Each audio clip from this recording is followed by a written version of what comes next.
stay your host for the show, bringing you Bigfoot news hello. Oh yeah. Watching in the woods, catching all the clues. Oh yeah. Digging deep to bring you all the news.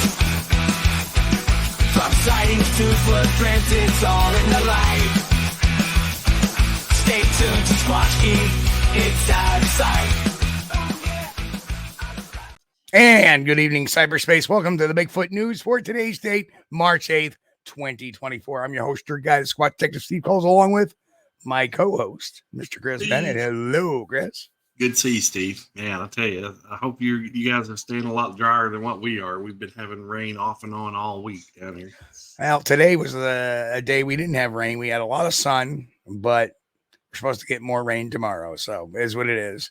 And, I'm glad to be here too. Yeah. I done got run over by a tractor trailer, not once, but twice Monday. Oh, no. Yeah, that's not very healthy. Yeah, usually that doesn't end well. Nope.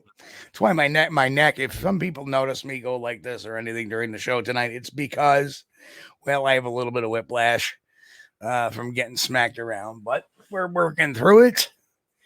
And, luckily the whip didn't get cracked up too badly. It does have some bumper damage, all cosmetic looking, it appears to be. And, so we got the, I wasn't at fault. I was at a complete stop. Guy stopped right on a U.S. route. Yeah. Stopped because he missed his turn. I'm driving down the road. I stop about 20 feet behind him. All of a sudden, he kicks it in reverse, starts to back up. Doesn't look, doesn't check. Boom. Hits me once. I roll back. Boom. Hits me again. Oh, no. And finally, he realized after, me leaning on the horn that, hey, somebody's behind him. Hey, there's a car back there that's probably flat now. Yeah. Oh, man. That's bad. It must have been a new driver, probably, not an old. Actually, he was. He'd only been driving for 2 months. Yeah. Well, that happens when these guys first start driving. They don't have as much experience, and they're not as wary as the older drivers. Hey, people make mistakes. It's a good thing nobody was. Yeah. And it wasn't like he was trying to hide anything. He admitted to the officer, I backed up. I didn't see him behind me. My fault. And the cop did give him a break and not ticket him because he's such a new CDL driver. Because they probably would have yanked his license if they did. Yeah, that's not too good. Your company doesn't really like that when you're a brand new driver and you go out and go wreck up something. They don't like that. Right. And Lord knows if he's still working for the company as well. Yeah. Because they may have fired him after that. But probably not. Probably not. No, not the first time. I don't know. He was really worried. He was like, I'm in trouble. Yeah, you are, because you're just caused your insurance rates to go up a little bit, I suppose. Yeah, that's I tell you what, that's one of the things that I don't miss about driving the truck. I mean, it is kind of a extra responsibility, and you got to kind of like be paranoid all the time. Right. Yeah. A lot of stress.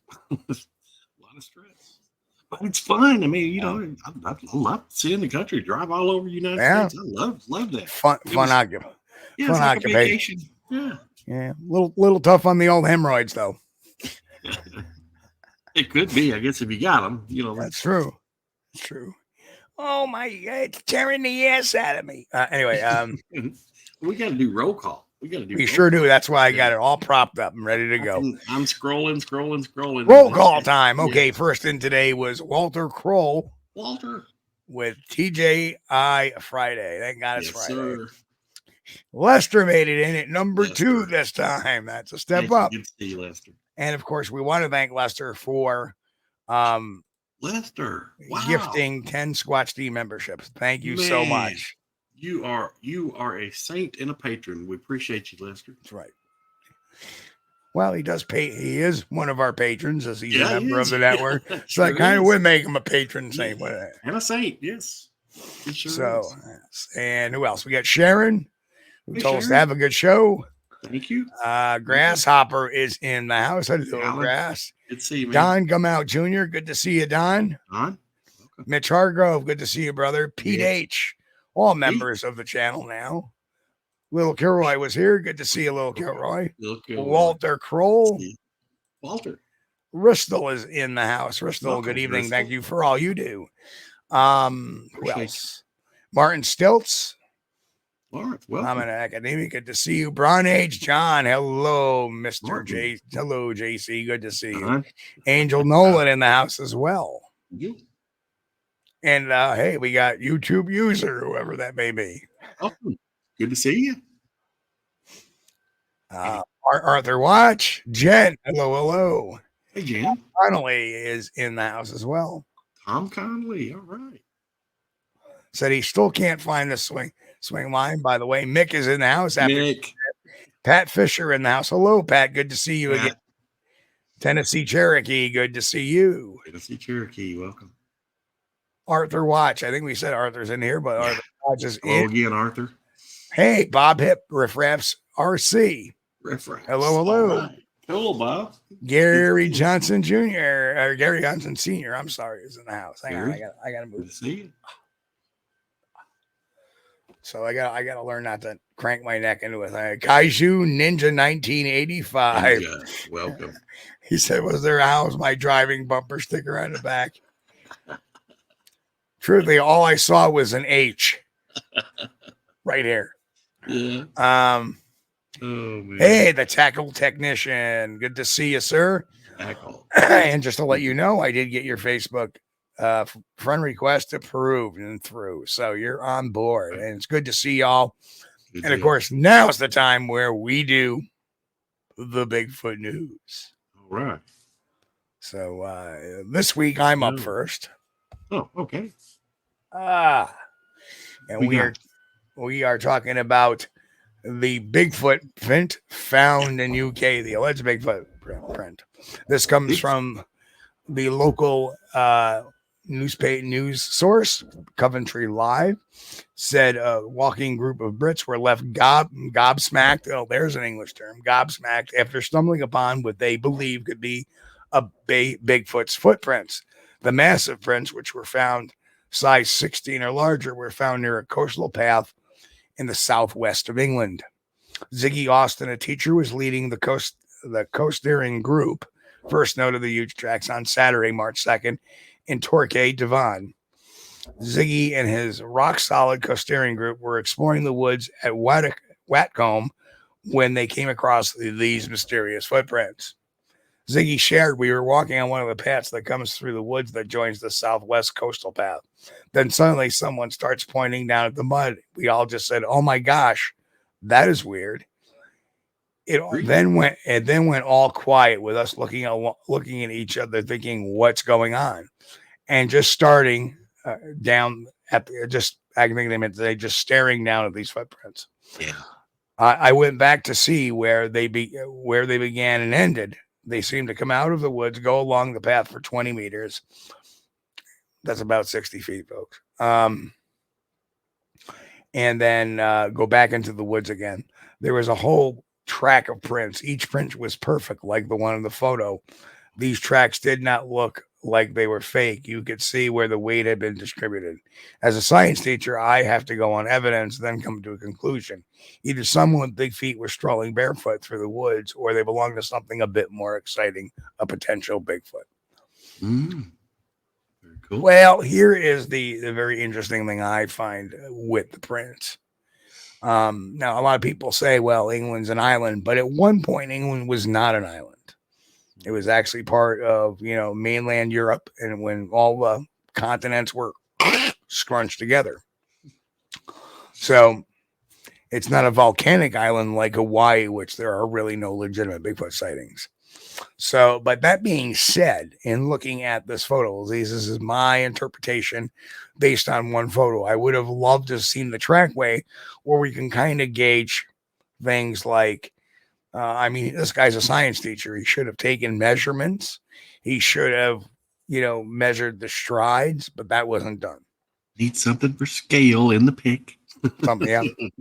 Right. Even though he says, this is a size 16, but then again, that's 16 UK version, not 16 English version. I think maybe you're looking at maybe a size 14 in the US. That's just my assumption. A ruler would be helpful. A drink bottle, anything, just something, a quarter, or well, I don't guess they have a quarter over there, but they could put down a 25 pence coin or something. So Mick goes for the LBL defense, saying, honestly, I'm extremely skeptical that a Sasquatch type of creature exists in England. There's not a square inch that hasn't been walked in by mankind. Well, that may be true, but you know what? Let's say I have a 500-acre plot of land. I walk in, the Sasquatch moves out. I go away, Sasquatch moves back in. Yeah. So it's a possibility to do that, sure. Well, we don't know. I mean, there's this track here. It looks there were some issues with it. Mm-hmm. So and some of those things are the narrow toes, especially when you look at the 3rd, 4th, and 5th digit. Very narrow toes, not indicative of a real Sasquatch print. And the other thing is the footprint looks to me like it has an arch. So that being said, having an arch like that, obviously it had a bit of full footprint. That area that's kind of clumped up is not, should have been flattened down like the rest of the print. Okay. Well, Mick, yeah. Okay. So 16. So it's actually, Mick says he's a size 16 feet and in UK measurements, it's only size 15. Okay. Yeah. Gotcha. So it's actually larger. It's the other way. Like I said, Mick, have you been jogging out over there in the UK? Come on, man.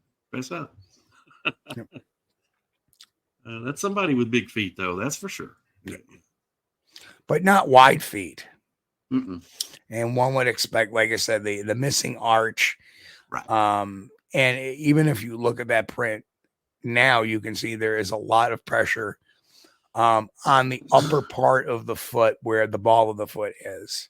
Sure. Where if this was a Sasquatch print, we would expect that that pressure to be more midline of the foot. It would be more uniform along the back and the front of the track, and right there you can see the heel bone right there. Yeah, exactly. That impression where it had stepped down, correct? Right. Yeah, and that is a very narrow heel as compared to the rest of the print. Agreed. Oh, I don't think they necessarily got a Sasquatch track here, but. I don't want to rain on anybody's parade, but that looks awful human to me. Yep. And I would love to, Jeff, but we do want to keep this opportunity we have here ad-free and not get dinged by YouTube saying that we are talking about kind of explicit natured stuff, therefore we can't monetize, and then I lose because I self-rate my videos before, and that will put me lower down. So in the future, if I continue to do shows that I don't rate correctly, they will rate them for me, and it will take longer for them to either be uploaded or to be monetized. I think Kaiju Ninja's on to something here too. He says, I do find it funny they mention a trackway and don't show it. Well, I do agree. Very coincidentally, I was actually on a podcast that's going to air in the UK. And during the show, the host received a text about these prints. So maybe, just maybe, David will have some more information for us in the future. But right now, this seems to be... But it was an interesting article, though, and I think it would be one that our friends over in the UK would be interested in. Right. And I'm not certain that we have a genuine article here. It does look a little bit human to me, but I don't necessarily. Yeah, I don't necessarily think the group itself did that. Could the teacher be doing that? Well, I don't know, because it kind of makes him look, because he was so open-ended about it. Right.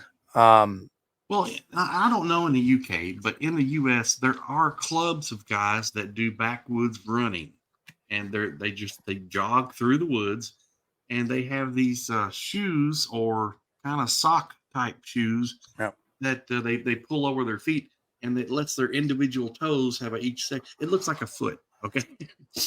And that's larger than their foot. So I think maybe we could be looking at something like that here, maybe. Mick's talking about Mick's defending himself, saying I wouldn't say it's the LBL defense. No, but you know what? It just sounded funny the time I looked at it and I said it. Well, I'll tell you what, they do have a lot of space over there in the UK. And you know, at one time, I mean, we've had ice ages. What, about 10,000 years ago was the last one, and you know, when the water's frozen and hard, I guess things can walk back and forth on it. But you know, I would love to do some Bigfoot searching in the UK, you know, just for the heck of it. But I think we got to solve this one here in the US first. Well, a wink and a nod, and I may have that opportunity next year. We'll see. Yeah, that'd be cool. But getting back to our main premise, is it possible? Sure, I guess it's possible. Is it likely? I don't know. We'll see. No. That would be the person who used the LBL defense. That would be Johnny. Oh no. That would be Johnny. Next article. I don't want to talk about that. Let's do the next article. Okay. Exists turns 10 years. Chris, this is all you. Yes. Thank God. I love this one. That movie Exists. I love that thing. Okay. Exists, Blair Witch Project director, unleashed one of the best Bigfoot horror movies 10 years ago. And I agree with that. If you haven't seen it, Exists. You got to watch it. And nothing to do with Bigfoot research, though, but it's a good, scary movie. The beginning of Exists echoes those many other horror films set in the deep woods. Hapless folks encounter an unusual threat, likely after trespassing or offending the locals.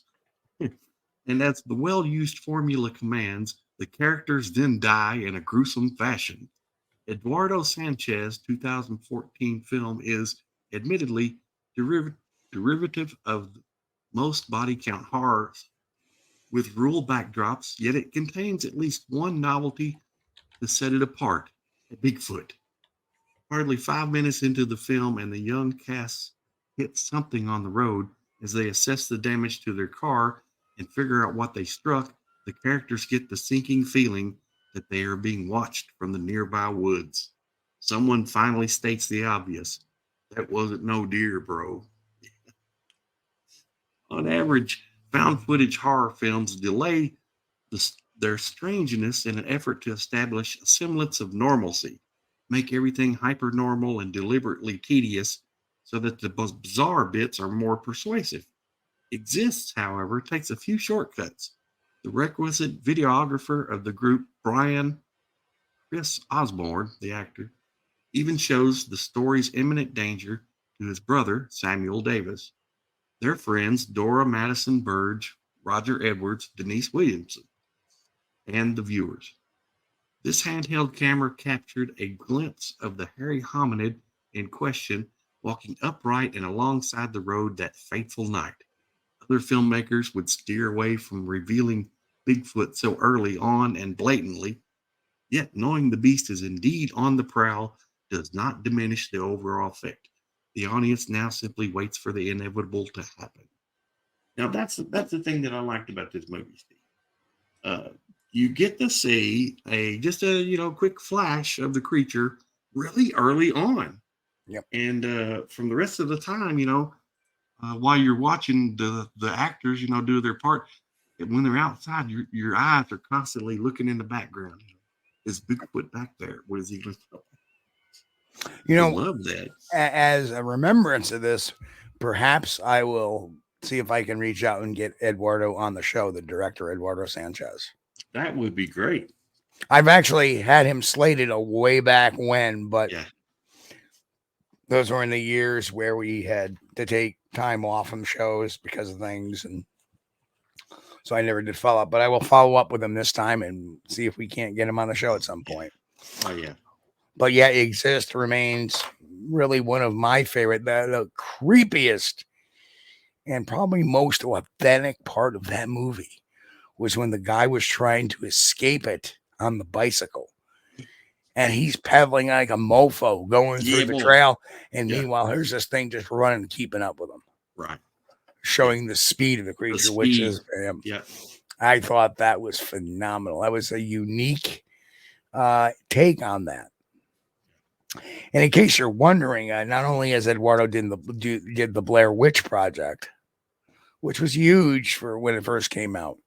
Yeah. And, the Blair Witch is what we believe that our good buddy Todd Standing based his original material on, was trying to get a viral buzz to make this little mini film. Found footage film. But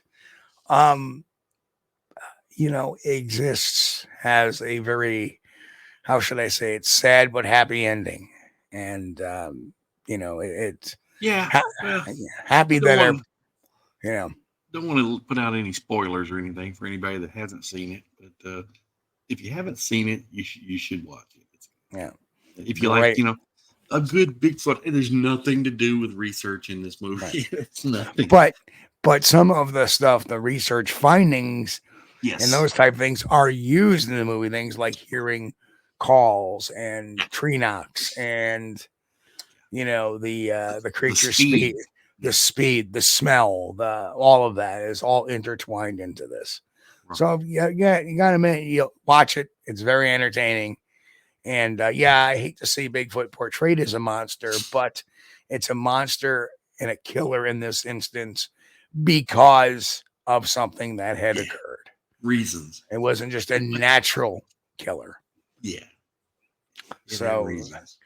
And that article is a lot longer, Steve, but I don't think we need to go any further on that.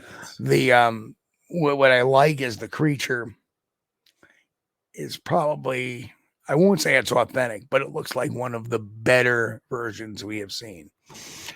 And if anybody has seen Eduardo's work, he also made a movie called Altered, which is a UFO abduction movie.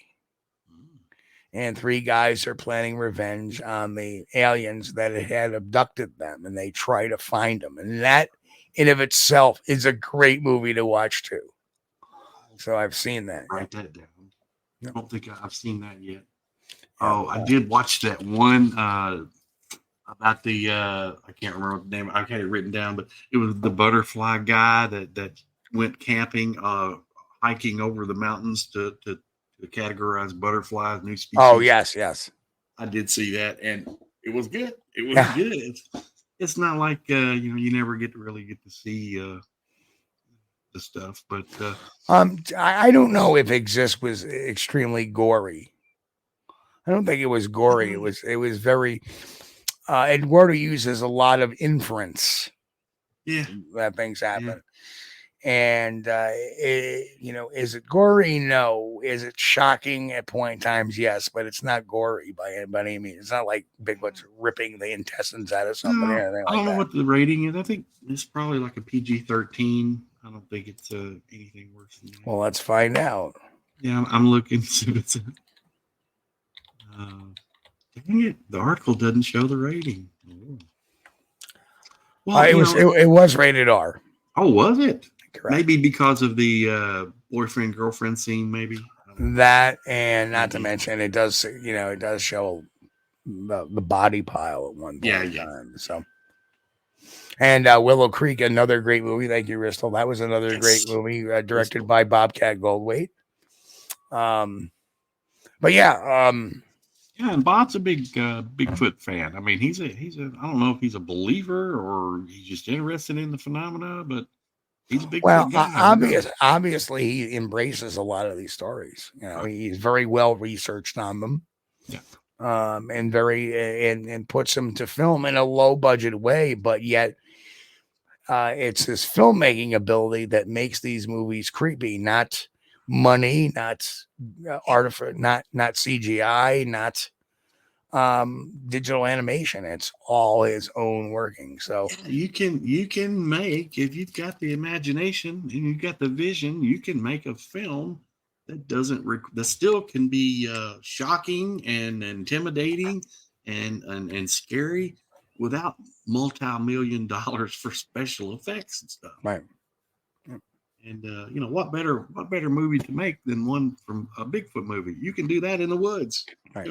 No exotic locations. Well, And I liked it that he quickly got you interested in the characters that were in the movie. Yeah. He set the scene up and slowly eased you into the mystery. And it says a lot. I mean, if somebody makes a movie that if you know how to tell a story with the picture, it's wonderful. And I've always respected that. That's why every now and then you see something comes out, especially out of Hollywood. Every now and then something comes out that's really good. Yep. But 99% of the stuff is like, where's the original ideas? They're gone. I thought Blair Witch was a marvelous movie for the time. I know a lot of people, found footage movies. Yeah. Well, that was the first ever done, really. Yeah. And it was done by setting up this foul website to gain interest into it. Yeah. So a lot of people came into it believing this was going to be a real thing that happened. And it certainly did look real from a lot of aspects. Remember? No gore, no. My cousin had went to the theater to see that movie, and he had came to my house visiting. He was telling me about it. And he was just like awed. He's like, "This really happened." Of course, they set it all up to where they had it believable that these actors had really disappeared. Yeah, the actors were actually in character on the website and had profiles and everything like that. So it was pretty cool. Oh, look who just snuck in. We have Mr. Lee 3PO and Jay Fritz. Lee 3PO and Jay. You guys got out of the bar late, didn't you? Well, welcome anyway. We got you. And while we're on getting ready to go for our third story of the night, which is usually the half point of the show, I just want to reach out to all our podcast listeners that are actually listening to the show. If you're interested in seeing some of the graphics and some of the photos that we show, just pop on over to the channel.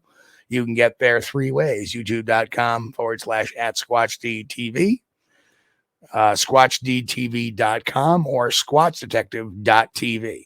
So there's 3 ways you can get to this channel to look at the pictures and hear the replay on video, or see it. See the actual video as it happens. But for those that are listening on podcasts, we're glad to have you here. And for all our new subscribers, we're glad to have you here too. The subscriptions have been going crazy. We appreciate you. And of course, thank you again, Lester, for gifting 10 memberships. Yeah, we're going to be gifting 10 more this coming Sunday as well. So we forgot to, we had such a good guest last week. We forgot to do it this week. So we got to do it this week. But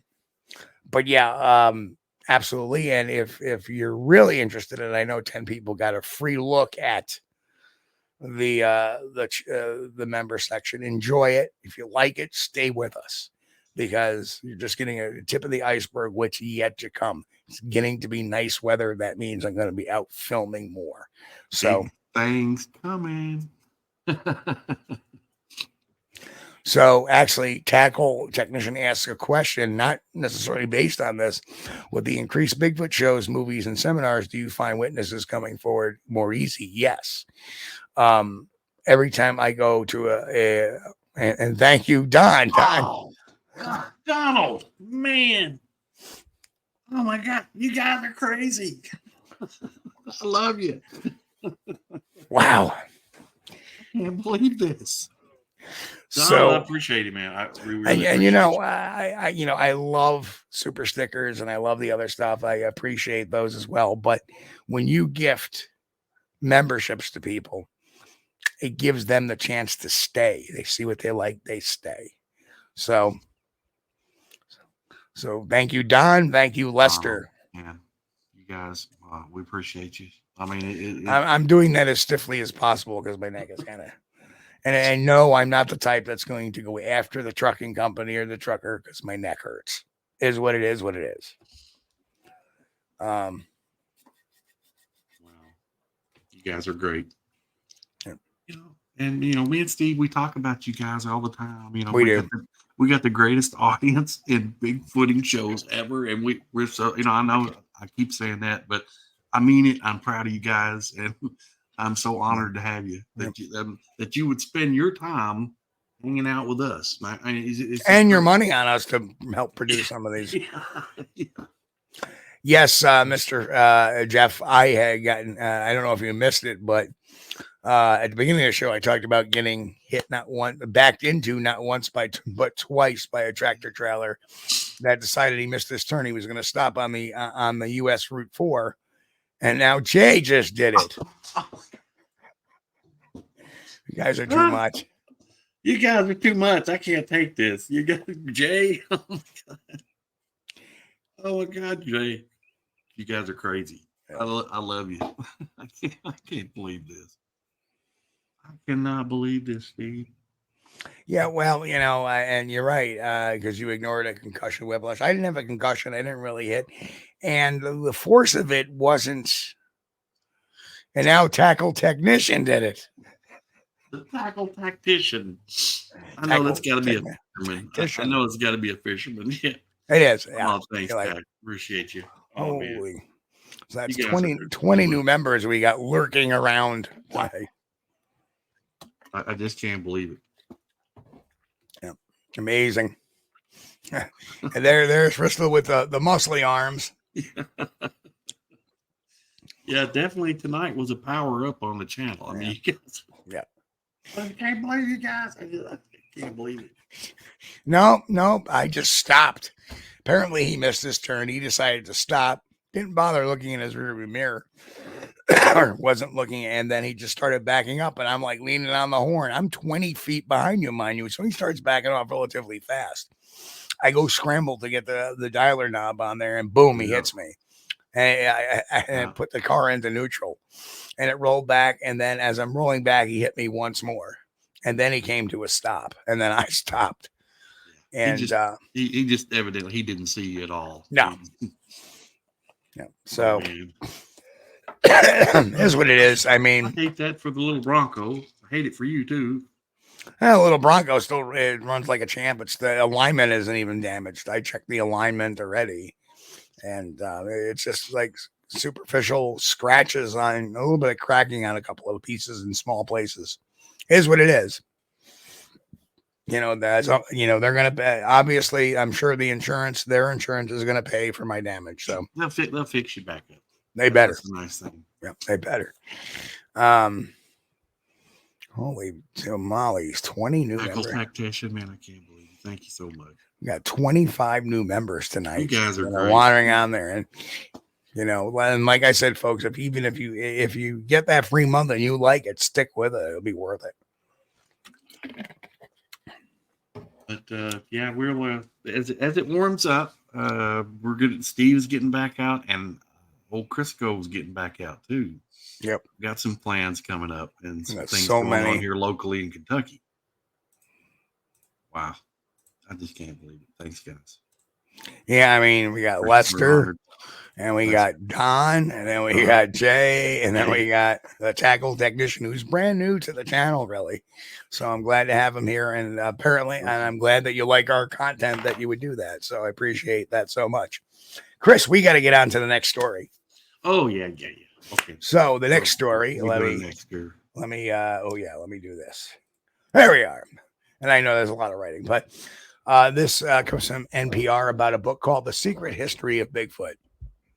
The premise sounds very interesting.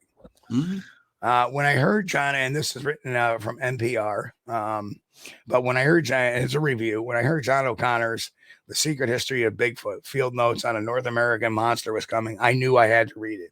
My expectations were somewhat close to exosphere. Unfair, I know. But O'Connor surpassed all of them. If you're looking for a book that proves the existence of Bigfoot, look elsewhere. If you want a book that's all about discrediting evidence and making those who believe in Bigfoot look like mumbling fools wearing tinfoil hats, also look elsewhere. The Secret History of Bigfoot is a smart, engaging, incredibly informative, hilarious, and wonderfully immersive journey, not only into the history of Bigfoot in North America and the culture around it, but also a deep, honest, heartfelt look at the people who obsess about the meaning of the myth's lingering appeal and the psychology behind it. O'Connor, as a journalist and a self-diagnosed skeptic, is fascinated by Bigfoot, so he spent a year traveling around the country, talking to those who live for Sasquatch and tracking Bigfoot in the untamed terrain of the Pacific Northwest. The book would have been interesting if O'Connor merely transcribed his interviews with those looking for Bigfoot, but his research and interviews also include psychologists and scientists, and he delves deep into everything from history and philosophy to politics and the flawed nature of memory. I don't necessarily like that. The result is one of the most compelling nonfiction books you'll read this year. There are two elements that make this a fantastic book. First, O'Connor's voice. As knowledgeable as he is, funny, and as well-read as he is, self-deprecating, O'Connor quickly turns into the perfect narrator for this adventure. His quest for understanding is powerful, and he presents every person in this book with the same gravitas. Yes, this is a hilarious narrative, but also a very serious and enlightening one in which O'Connor prefers to make fun of himself instead of making fun of others, except those folks are convinced the election was stolen. Of course, there's NPR's political dig. The second element is the breadth of and scope of this book. This is about Bigfoot, about its history and the people trying to find him. But O'Connor somehow manages to take the discussion into unexpected places without ever straying far from the creature at the core of the narrative. Occam's razor, Heisenberg's uncertainty principle, the effects of unreliable witness accounts, and racism in our legal system. I don't know where racism falls into this. Thank you again, Pete H. Pete.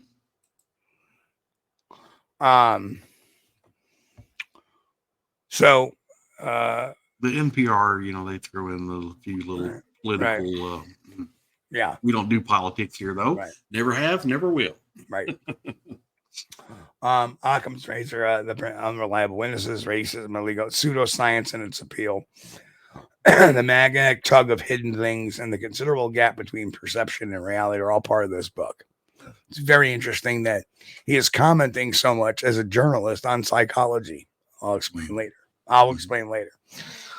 So are Fernando Pessoa, Henry David Thoreau, M.C. Escher, Joseph Campbell, The Appalachian Trail, the movies Harry and the Hendersons, and Predator. Immanuel Kant, Martin Heidegger, and Dr. Jeff Meldrum, a full professor of anatomy and anthropology at Idaho State University, who was always the voice of reason in many of those documentaries I used to watch.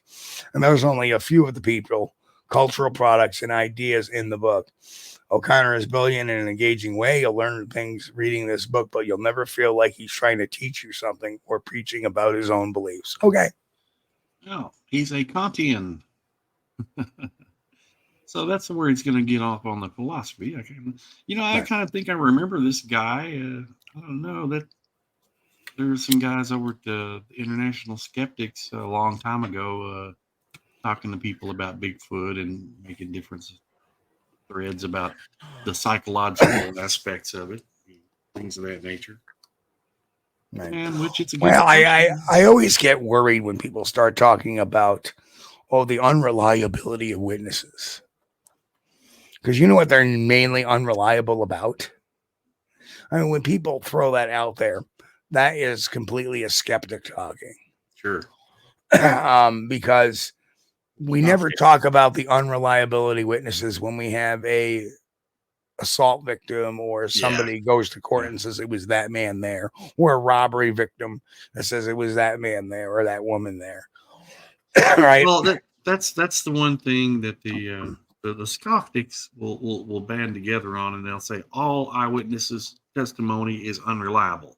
Well, if that's true, there are a lot of innocent people in prison right now. Right. Better start opening up. Yeah. Yeah. So you can't really, that's going too far to the extreme there. Now, there may be some that their testimony is questionable, but that's where you, as the interviewer, have to weed through that. Right. I mean, that is their thing. They want to discredit all witnesses. And yeah, it's very common for eyewitnesses to confuse or to mix up times, Yes. distances, heights, weights.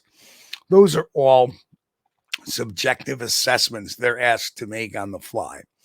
And a lot of times they may rethink that. They may have told the police officer, well, the guy was about 6'5". And then they go to court and say, well, I think he was 6'4", because now they're in their thoughts of replaying this in their mind over and over and over again. You're realizing maybe they overestimated the first time they talked about it. Yeah. So as a trained interviewer and interrogator, you're taught very early, don't worry about the minutia of physical distance, time, weight, stuff like that. You know, even eye color, sometimes you can be mixed up because you're far away and you're looking at eyes and you're like, because they're so away, the irises may overcompensate and you may say, well, I didn't really catch their eye color, or I think they had brown eyes when they really have blue. Because in a nighttime setting, you're looking at somebody real quick, their irises might be dilated, making the blue very, very slender on the retinas. So you gotta think about that. I have a lot of problems with people, saying they perceive this or that. And that's what they're doing. What the skeptic is doing is they're just perceiving what the witness is. Just these blanket statements. Well, can you prove to me how they're not reliable? And they have no argument for that. So what you're doing is actually tell me how this witness is unreliable. Well, you don't have anything subjective, anything concrete to prove that subjective opinion, which is all that is. They just jump on that train that, all eyewitnesses are unreliable. And the problem with that, their philosophy there is they require every eyewitness ever to say they say to Bigfoot, they require those people to be wrong or lying. And all we need, all I require is one to be right. All it takes is one that's right. And Mick, that is 100%. If a witness says a car that hit you was green and they find out it was blue, it doesn't mean the car that hit you correct. Right. There's a lot of other things that play when a person sees Bigfoot. And we'll get into that in a minute. Yeah. But I know, why does Steve keep saying that? Does it have anything to do with his next announcement? This big announcement. Right. Because I do have a big announcement coming up in about the next 3 to 5 minutes. So, but what's the one thing is, how many times people see a bear and say, I just saw a bear? How many people see a Bigfoot and say, I just saw a Bigfoot? A moose. And they say, I just saw a moose, or a deer. They always seem to be right on the money, right? But we expect that all these Bigfoot witnesses are seeing these common animals and just misidentifying them because their perception. Well, what if Bigfoot is not in your wheelhouse? That's right. How many witnesses have we talked to, even on this show, that don't call it Bigfoot? They said, I saw this big hairy thing standing on 2 legs. Right. And that's another one of the skeptic tricks. They get in there and say, well, you can't say what you saw was Bigfoot. Right. Well, okay, yeah, that's correct. I can't say that, but it sure looks exactly like the way Bigfoot has been described by others. So I'm kind of relating those two. Right. So you don't know that was Bigfoot. Well, I don't know that it wasn't. But little things like that. Yeah. I guess what I'm saying is that argument doesn't play out in science. That argument that they make doesn't play out in a court. No. It even doesn't play out in public opinion, because obviously we've talked to people that are very detailed about their recollection of what they had seen. Take, for example, police officer Brian Goslin. Yeah. Right. Yeah. He didn't know it was out there. The state police officer that was out there that took off didn't want to talk about it. Why would the state police officer take off if he had seen a bear walking through or a moose walking through, right? How does that explain multiple witnesses? Well, there are certain things called the contagion effect and stuff like that, but we will digress to that in a minute. So there's a lot of different things that goes on in a person's head. That doesn't make them unreliable. Right. Yeah, when you see something that's not supposed to exist, I mean, people have different reactions to that. Some people are just going to check out. And Steve Curious Scripted made a great point. Mark enough of the check boxes, and I'm fine putting it in the Bigfoot jar. Agreed. Is there a date, time, place? Is there, is there some corroborative evidence that they were there? Your investigation around the sighting, and does it corroborate what he's saying? If it does, and it seems like a decent story and they're being truthful by using a number of tools, then you move on. So.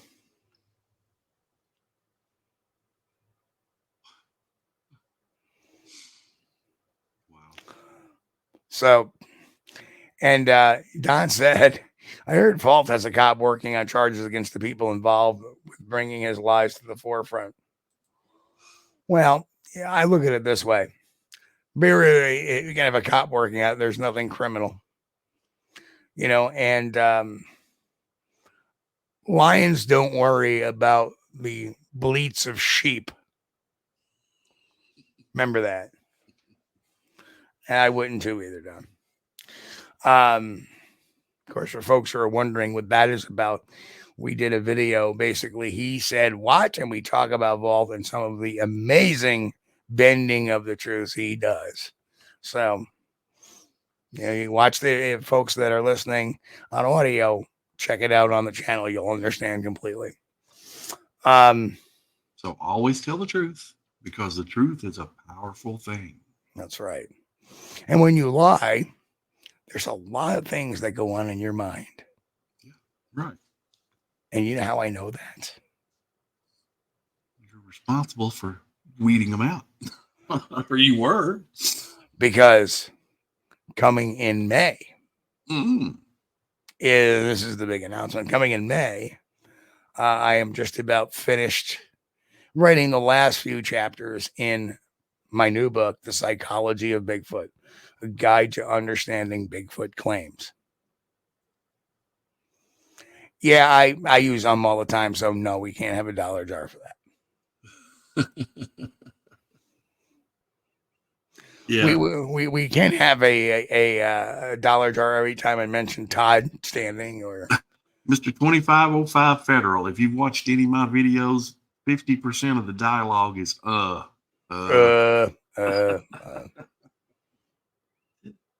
that's my way of giving my brain time to think of something to say. Yeah. So, Chris, here it is. What's going to be inside? This is just some of the stuff, some of the chapters in the book, and some of the articles we talk about: investigation versus science, the brain, the mind's reaction, overstepping, hoaxing, Bigfoot on the brain, neurolinguistics, body language, critical thinking, the scientific method, PTSD, and much, much more.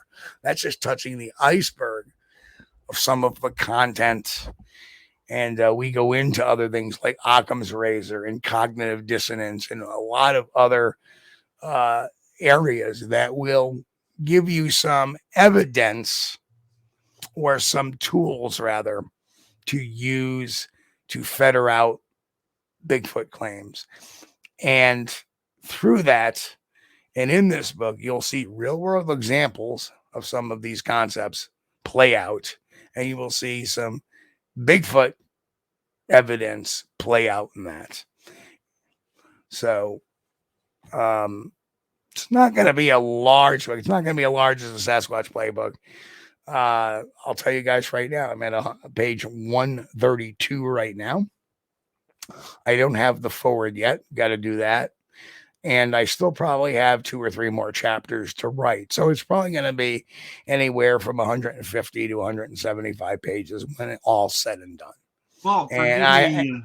I haven't added some of the graphics in it too, so that may increase the page count over that. Well, Steve, I don't want to have any spoilers or anything, but you've got one subject there that I'm not familiar with. What's that? Well, it may just be the way you have it listed is different from what I've looked at, but overstepping. You talk about witnesses or hoaxers. What's that? No, actually, I talk about people claiming expertise Gotcha. without realizing that there may be people above you or around you that have more. And I have to keep myself in check for that.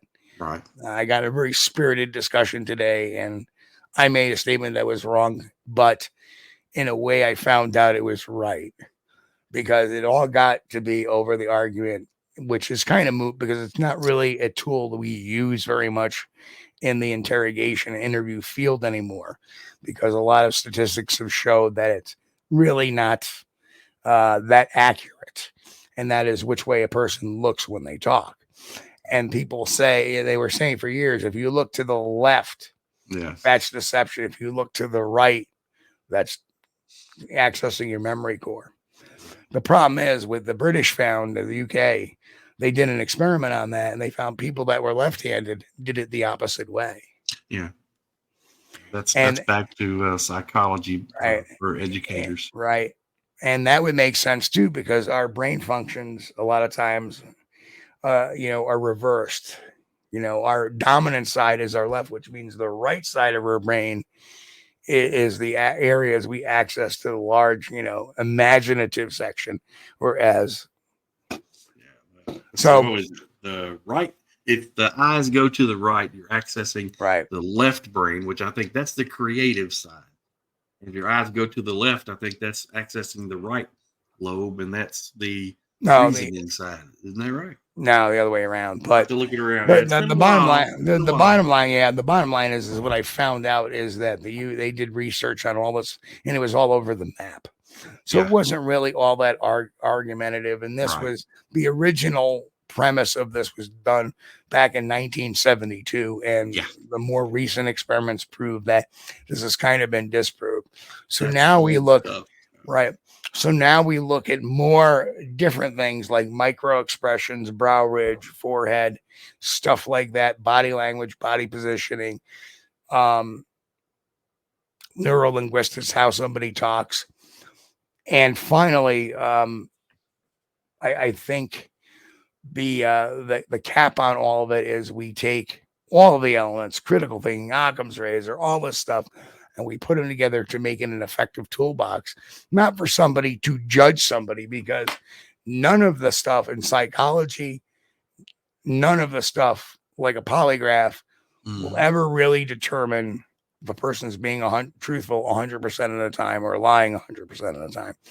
This is a tool to use as part of your investigative process, not to judge somebody by, but to use working theories by and try to see how they run through evidentiary trials. In other words, let's take an example. We had a guy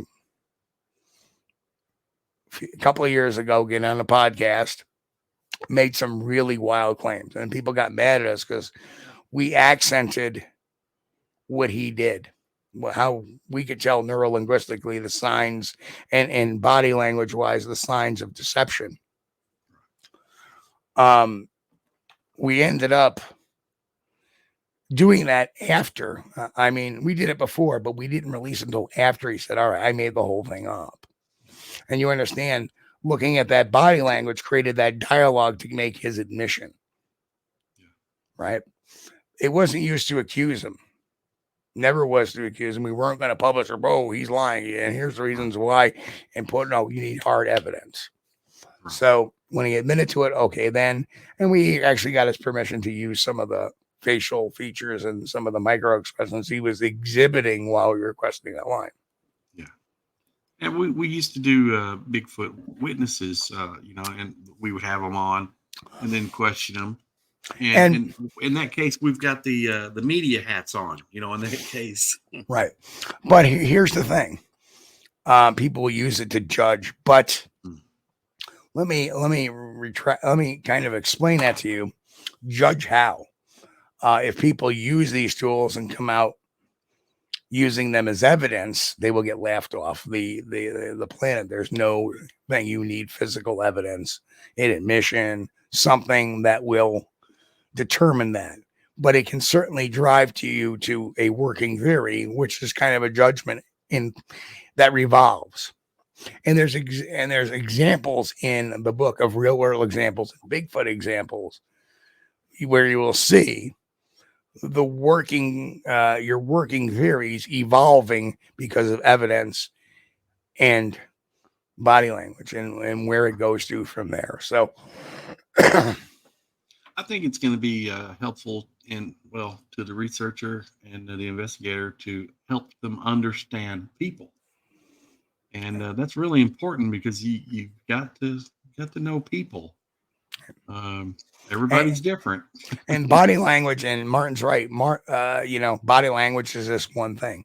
There's neurolinguistics. That's a whole nother topic, how people say things, how they speak, and then there's many others. I go into all of those. And it all relates to, like Bigfoot on the brain. I break that down, what that means. I explain some of the paranormal characteristics of certain people's Bigfoot sightings and how the brain may be at play there, as opposed to them just making the story up. Right. Because I believe a lot of them have had an experience, but there is some sort of reaction in the head that makes it go short circuit, and that's explained. Yeah, you get to a certain point where your mind can't deal with what you're seeing or what's experiencing, and it just checks out. And Jeff, I understand you're not concerned about researchers. I'm not researching people. Well, if you interview a Bigfoot witness, these tools are very important. And if you're just searching for Bigfoot willy-nilly without looking at reports or talking to witnesses, then you're just spinning your wheels, brother. I hate to say that. You need to know where they are. And how you do that is you track the witnesses, talk to the witnesses, see if they're credible, using some of these tools in the book that will lead you to where you want to be. You don't have to accuse them of anything. You don't have to write a report on the person. But knowing these tools will give you the ability, not only in talking to a Bigfoot witness, but going to your mechanic and him saying, oh, we need to do an engine overhaul. It can work in any of that. Oh, I'm giving you the best price available. Or I really like you for this job. Or, we're kind of disappointed in your work performance. This is tools you can use, not just in this investigating it, but these are tools you can use outside to better gauge what people around you really think or may think, not really think, but may think. And from there, you can test it and see if your feeling is good. One thing Chris can attest to is I've been doing this so long in my natural state because a lot of this stuff I knew. I just didn't know how to put it on paper until I learned or read or, did some follow-up. And I actually did take, the body language course recently, about a year and a half ago.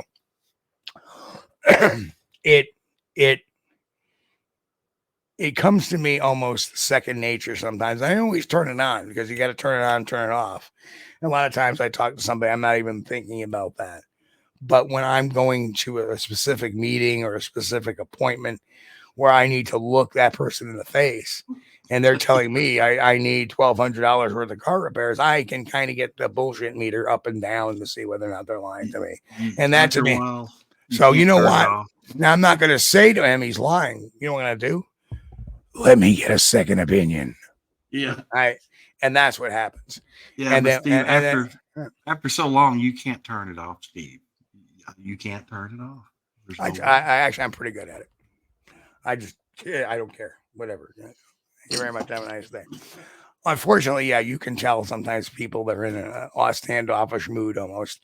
And I, more than ever, I can actually look at somebody across the room, but they're pissed off at something, even though they're not saying nothing. You're right. It's really hard to turn off. All right, you got me. Yeah, I guess I don't turn it off, do I? No, it's like practice with anything else. Once you start doing it, it becomes second nature. The next thing you know, when somebody's looking at you.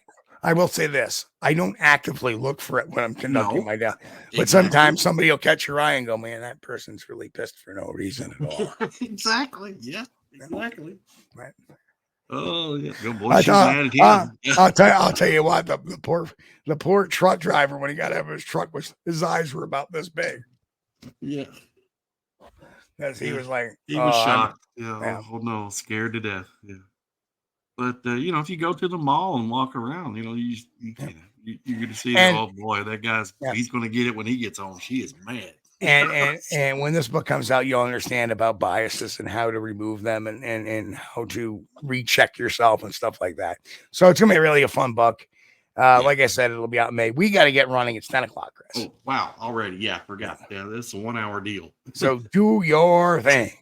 Again, I want to thank everybody for joining us tonight. We're humbled and honored every time you join us. I mean, it means the world to us. And thank you guys for those those memberships. I mean, that you guys are crazy. Okay, I love you. We appreciate you. Always, if it's the first time I'm watching on YouTube, hit like, subscribe, bang the notification bell, and don't forget, join us Sunday nights at 9 p.m. for Squatch-D TV. Thank you guys. We appreciate you. And of course, I love you guys too as well. Again, thanks to Lester, Don, Jay, and the tackle technician and Pete H for renewing your membership. Thank you guys so much for being here. We appreciate y'all. We love y'all. And we'll be back this Sunday night, hoping to have Darren Lee on. He's got some family stuff going on, but hopefully we'll hear back from him within the next day or so, and we'll confirm that show and get him on. If not, we'll find something else in reserve. So trust us, we're getting really good at doing that, if anything. So, but anyway, we'll catch you all Sunday night, 9 p.m. Eastern on Squatch-D TV Live. Everybody have a great night. We love you. Peace out.